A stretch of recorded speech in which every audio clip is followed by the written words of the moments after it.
So there we go. This is our post grand final podcast. We're doing live again. So if you see me looking at the camera, that's because I'm just trying to check out and make sure everything's working. Yeah, just trying to sort out so we can actually read what you're saying if you bother saying anything. Yeah. You might notice there's a seat missing here. Josh isn't here at the minute. He might call in or not, but or he might be at the hospital. Just looking after the next little baller. Come along. Encouragement award. So we don't actually know. But anyway, we'll soldier on. Anyway, all right, got that sorted out now. There we go. For the few people that will be listening, there might be a few people that have switched off since about 5 minutes into the third term of the grand final. Yeah. We won't be talking about the grand final all the way through. There will be... if you put that on mute. Yeah. Never know how. There we go. Okay. So we will... Got to talk about the grand final, but it won't be all about grand final. We'll start to move on to trade talk and everything else, so there will be something for the other people there. Yep. Having said that, Groundhog Day. Yeah, I reckon. I was making a joke about it during the broadcast where Lingy was talking about how the Hawks would be feeling in the third quarter, and he's like, they'll probably give it... the fourth quarter. He's like, probably about 10 minutes ago is when they'll think that they know they've definitely got it, and they'll start enjoying the final occasion. Yeah. And I'm thinking if anyone had a sort of a perspective and able to tell what the Hawks are thinking, it's going to be Lingy or that team that played Port Adelaide, was it? Yeah, 117. Yeah. And like I was telling you before, it was that exciting that I actually emptied the oil out of my car at half time. Yeah. Changed the oil filter at the end and popped him back up. See, that's the funny thing. I thought at half time there was still a chance. Yeah. Because Eagles had kicked 2 goals in a row and everybody knew that the heat was going to get to the Hawks. Yep. They came out and kicked the first goal of the second. The second half. Yep. And then Jack Darling dropped that mark. Yep, exactly. And everyone's gone on about it. But if he kicks that, they're 19 points down and kick 4 in a row. So they're on a roll. He missed it, goes down the other end, kick a goal, they're down by 6 goals, game's over. Yeah. There was a small chance, and that was it. That was snuffed. And, it was coupled up on the Sunday with the NRL Grand Final with the drop mark per se. By Hunt. I've forgotten his name, but he's going to be struggling with that one. And I think with the grand final, it came down to like we've been talking about, or we touched on it a few times in the last podcast, but I think at the highest level of AFL, the margins between the teams are minimal, not huge. Like you've got gaps here and there in teams, but you can match up and sort of do what you can. But I think it comes down to pressure and how you handle pressure. And it's just like in basketball where they'll say generally your skills are the same, but it's how you handle pressure because you've got long finals and also like list management and that. But if you can't turn on the day and overcome those adversaries that come across during the game, then you're not going to win. There was that season of The Ultimate Fighter where Charles Sonnen was a coach. And he illustrated this beautiful. And it's not an example that he invented, but he says if we put a plank... a foot off the ground and I ask you to walk across it 3 meters, you can do it, no problem. If I put that plank, the same plank, same width, if I put it 3 meters in the air, all of a sudden that's a difficult walk. Nothing's changed except the situation. Perception. And that's at the end of the day, that's what it is. I think it's almost the mirror of the qualifying final, where Hawthorn made all the mistakes and Eagles capitalised.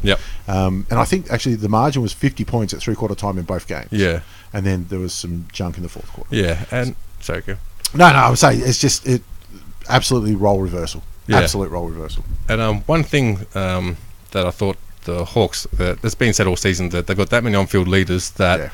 I mean, like you said, they're raising a class of coaches. You're going to have a season where you're going to have 50% of coaches.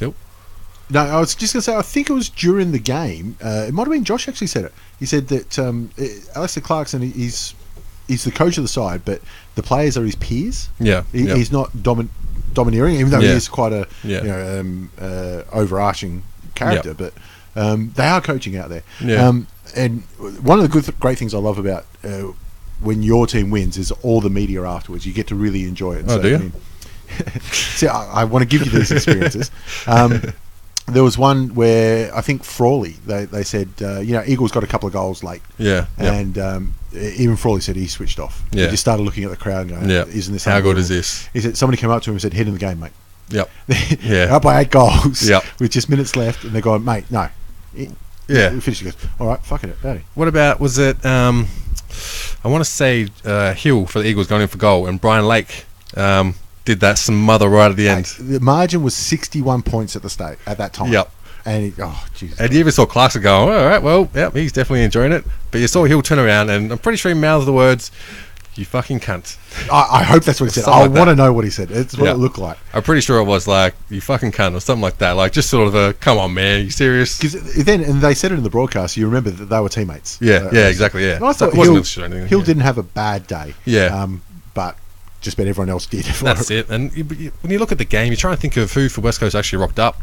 And I think, like, even Maston had a good first effort, if that makes sense, but there was a few of those smothered too easy. Yeah, there was a few that had, he had okay. I mean, we look at the stats. Gaff had 34 touches. Yeah. Did he really? I could remember 4 of them, I reckon. Jesus, no. And you heard Brucey give Shuey a touch up in the intro. If you there was a good intro, actually. Yeah, not bad.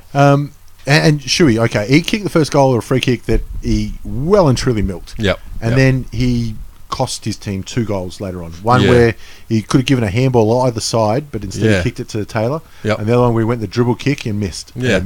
And I think they were both in the first quarter. When you have moments like that, or even your teammates like, oh fuck. Yeah. This is a long, long day. And especially where I'm guessing with the coaches that they'd be stressing we have to come out of the blocks firing because you can't put it, you can't have time to get your head in the game. You've got to be out there and you've got to hit the ground running because that's what happens if you don't do that. The last 3 grand finals, total Hawthorn have conceded 3 first quarter goals. 3, and that was it. Jesus, just 3. Jesus, that was none in 2013, 2 last year, 1 this year. Jesus, that's a good track record for first term finals, and kicked 12 themselves. So, I think at the end of the day, it really is a very predictable season in that if before round 1, if you said I'm predicting Hawthorn to win and Fife to get the Brownlow, it's like, well, pick the favourites. And it's just how it's ended up. I completely agree, and I think what showed out was Hawthorn's maturity and having those leaders on the field. So I've actually thought about it, and I come up with a couple of, I don't know if they're solutions, but ideas that I thought might be nice to trial out in pre-season, although maybe not pre-season because it's hot as fuck, but what I was thinking is when you look at most other sports, you have a progression during the finals where it's got to get difficult. It's got to be a bit more of a achievement to climb the top of that heap. Okay. Obviously, NBA in that you have 5 and 7 game finals, and AFL you can't do that. But well, I was thinking, what if in the finals instead of having quarters, you'd had 5 terms, and then in the grand final you have 6 terms.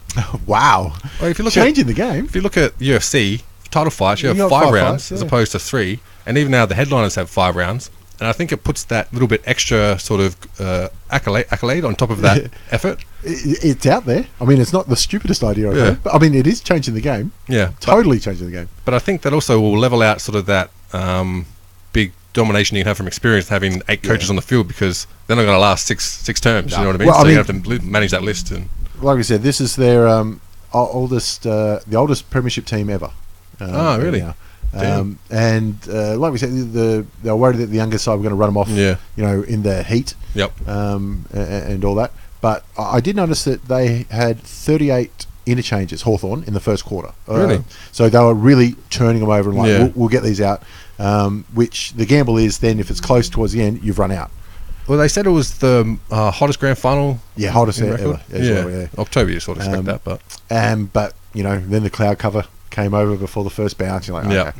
But even Hodge said on the day after that they felt like, we're pretty tired at half time. That was their chance. Like we said, they dropped the ball. Yeah. I don't think there's too much more you can really say about the game. At the end of the day, what we thought all year was at Hawthorn at their best is too good. Yeah. They were too good. And I guess one positive is that the umpires didn't have a chance to fuck it up. Didn't. They didn't a lot of fun. Actually, a lot of people mentioned I didn't notice the umpires. Yeah. Which just says they've done a perfect job. Because grand final day, you get hammered, cooking a barbie. I mean, when that actually happens, you usually play a bit of backyard cricket or have enter marks or something like that. We had a bit of backyard cricket at half time. Oh, yeah, no. I'll change oil. Yeah. That's what you got to do. Then again, I had a wedding afterwards, which is just ridiculous. So it was actually pretty comparable to last year's grand final as well. The only difference was I don't think Sydney made many mistakes last year. They just weren't allowed. They just did not have a chance to get in the game. West Coast had a chance, and they blew it time and time again. And that's it. It's not like they just made a couple of errors here and there. It was consistent. Yeah. And that's like I was saying before. I was going to, actually, I thought about it, but I couldn't be fucked doing it at the end. But where's Gordon when you need him? Yeah, God, Jesus. Going through and seeing, because there were so many direct turnovers, and they weren't like easy turnovers. Picking one opposition player out of 3 of your teammates. Yeah. And so I wanted to see. It was almost like the Hawks had already recruited half the Eagles team. So I wonder how many of those people who made mistakes that were direct turnovers, sort of almost a mark, were up for free agency next year, or it's coming up, or just signed a contract. Just put in the good word. Comfortable. And the other funny thing was Hawks in the team photo, and you see pretty much everyone with different fingers up. Yeah, it was. I thought it was a nice idea. This is how many I've got. Yeah, James Frawley, just the one.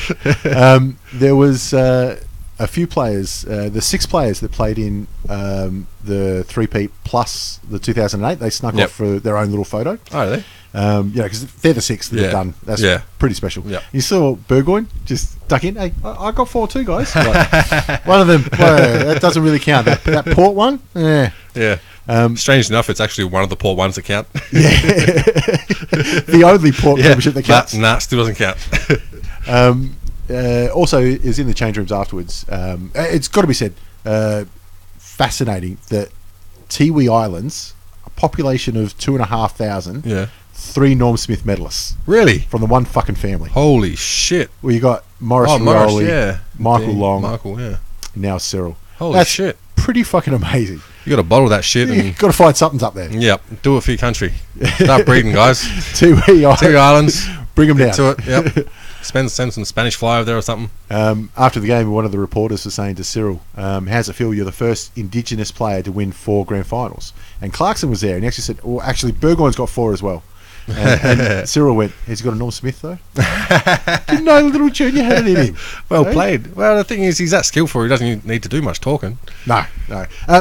The Cyril chance now, he's gone to a different level. I mean, it's going to be interesting how he handles that now, because he's always been the superstar, and obviously the Hawks fans loves him. It took on a bigger level now, and that's the kind of attention that Buddy used to get. I think it's going to sort of Andrew McLeod level. That's where he's getting at the moment. And did Benji actually hand out the Norm Smith? Yeah, Andrew McLeod. Yeah. So, which is another amazing thing, because he's another NT boy. Yeah, and obviously, and you know what the Indigenous players are like. It doesn't matter what team they play for; they're all very close knit. Yeah, bloody oath. I don't know if that's just the senior players sort of boys will take you in. We know it's different for you, or if it's programs that are set up to get all the Indigenous players. They just know each other. Well, they just do. Yeah. Or they're all fucking family that wins North Smith medals. Well, like us growing up in the country, whenever you'd get a couple of boys coming in and playing, like they generally travel around and that as they do, and you get an extra 30, 40 people through the gates, and that's with a crowd of 200. Yeah, always making the most noise too and enjoying themselves. So one thing that is inevitable after the three-peat like this is they start comparing them to previous teams and previous eras.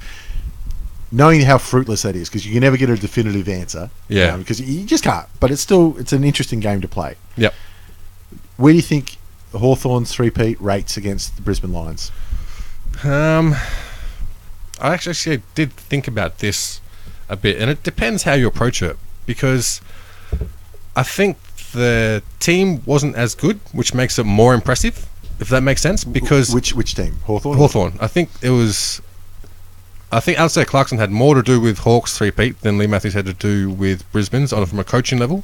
But obviously you don't know what was behind the scenes with recruiting and what voice they had in there. Well, I think it was built on, they struck gold in 2 drafts. Yeah. One, they got a steal when they traded McFarlane and Crode, and got Luke Hodge and Sam Mitchell. Yep. And it ends there pretty much. Luke Hodge and Sam Mitchell is what's this built around. Then they had the Compo picks, which were quickly phased out when they got Roughhead and Franklin. Yep. And Jordan Lewis. Yeah. I think was picked 9 or something. Yeah. So, I mean, that's where they built it around. Yeah. I put it to you that like I said, it's a fruitless argument, but I think this team's better. Yeah. And I think that for 2 reasons. One, the average skill level across all 22 is the best I've ever seen. Yeah. I think it is the best that we've ever seen. Yeah. I think they've really figured out, almost like Moneyball, but they figured out what person you need for each role to play that, and they've got those people who aren't out-and-out stars, but they've just slid them in and gone, this is what we need. You do. We don't want out-and-out stars all over the ground. Yep. We want to get what we need. And they've concentrated on kicking. Yeah. It's just so simple. Yep. But now the counter argument is usually the starting midfield of Brisbane Lions is unbelievably good. Yep. You got 3 Brownlow medalists in Yeah. Voss, Black, Ackermanis. Yep. Now this is the controversial one. Yep. You say Voss is the best out of those 3? Generally, I think generally most people would say. Yeah, it's tough. Like, I think it's him or Acker in there. Acker was unbelievably skilled. I think Black is underrated because he just did what he did and he just kept doing it. Yep. Nothing flash.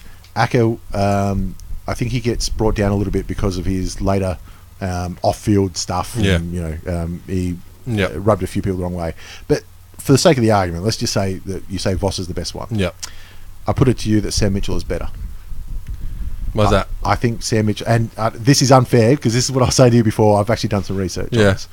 Out of those 3 guys, they all average over 20 disposals a game. Yep. I think Voss is about 21, and Acker and Black are around 22s. Sam Mitchell's at 26. Yeah, true. That's a fair amount more.